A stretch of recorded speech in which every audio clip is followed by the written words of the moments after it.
percaya ini juga kan ialah matlamat kita semua. Betul? Itulah sebabnya pagi ini kan saya nampak semua orang penuh dengan semangat. Ya, bagus dan tahniah. Bagikan persatuan untuk kan program ini ialah kita fokus ialah Textile Lestari, Craft Lestari. Itulah sebabnya kenapa kan kita ada masukkan bahagian di purpose pakaian semua. Sebenarnya ini kan ialah satu trend untuk bukan hanya untuk Malaysia saja, seluruh dunia. Sebab sekarang ni ramai orang sudah ada kesedaran. Saya rasa kan antara kita memang kan pernah dengar SDG.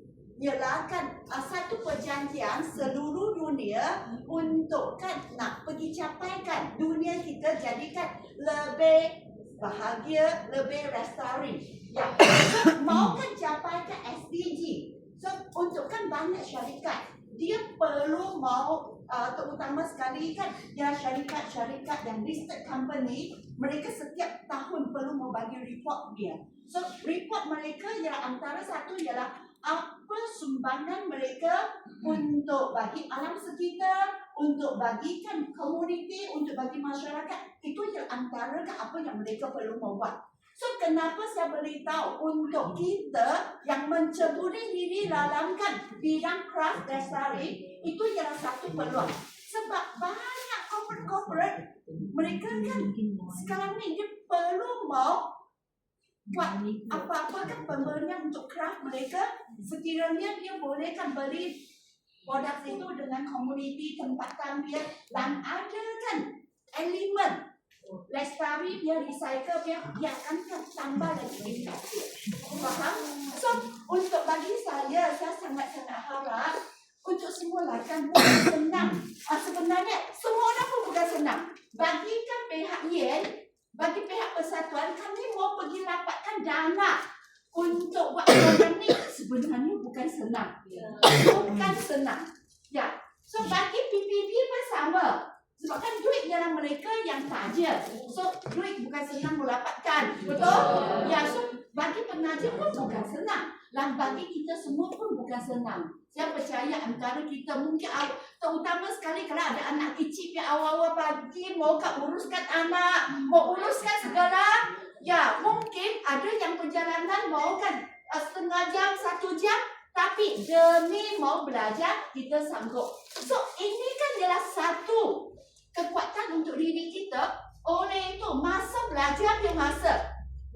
Jangan hanya fikir. Contohnya kalau katakan cikgu ajar kamu buat satu tote bag. Contohnya kalau buat ini, kita kalau you fokus ialah saya mau siapkan ini secepat mungkin. Tengok kiri, tengok kanan.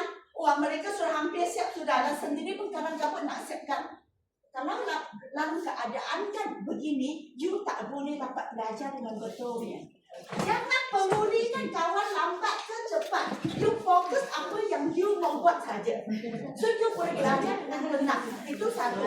Kedua, bila kan buat ini dia masa, selepas kan buat, bagi sendiri sikit masa. Tanya sendiri. Teknik ini, cara ini, selain daripada mau buat pouch ini, apa lagi yang boleh buat? Pouch ini, kalau saya buat besar, dia sudah jadikan bag. Betul? So setiap satu, apa yang dia belajar, jangan hanya fokus itu saja. Cuba fikir, selain daripada ini, apa lagi yang saya boleh buat? So supaya apa masa yang you labur untuk belajar itu bukan hanya dapat satu-satu ini. You boleh kan dapat berganda. Dan bila sudah ada idea, buat catat dulu. Catat dulu. Ya, dan you baru kan teruskan you punya kerja. So itu kan ya, walaupun kita akan di sini belajar hanya 6 hari saja. Ya, tapi sebenarnya ada orang melalui 6 hari ini sekarang ni mereka boleh kan ada pendapatan yang sangat lumayan. Tapi ada juga lepas 6 hari apa pun ya. So ya, apa yang menentukan dia boleh capai atau tidak diri dia. Bukan katakan cikgu atau apa. Sebenarnya diri kita yang akan menentukan sejauh mana anda boleh pergi. Boleh faham? So kan nanti selepas saya akan serap, sebab saya hari ini ada kelas dekat bawah. Ya, so nanti saya akan serah kepada kan Jen. Dan saya juga kan nanti Jen mungkin tak boleh kan buat ada satu lawatan dekat bawah. So bagi mereka tengok lebih banyak punya produk. Ya, so kita punya Cikgu Intan kan dia boleh kan ambil botol plastik boleh jadi bag. Memang tak masuk dalam modul kamu sebab tak mungkin dalam 6 hari semua mau pandai nanti akan jadi semua pun tak pandai. So kita perlu step by step. Tapi you boleh kan tengok, boleh ambil gambar untuk buat persediaan untuk masa akan datang. Boleh? Ya. So itu sahaja apa yang saya ingin nak kongsikan. Sekali lagi sabar dan tanya dan semua.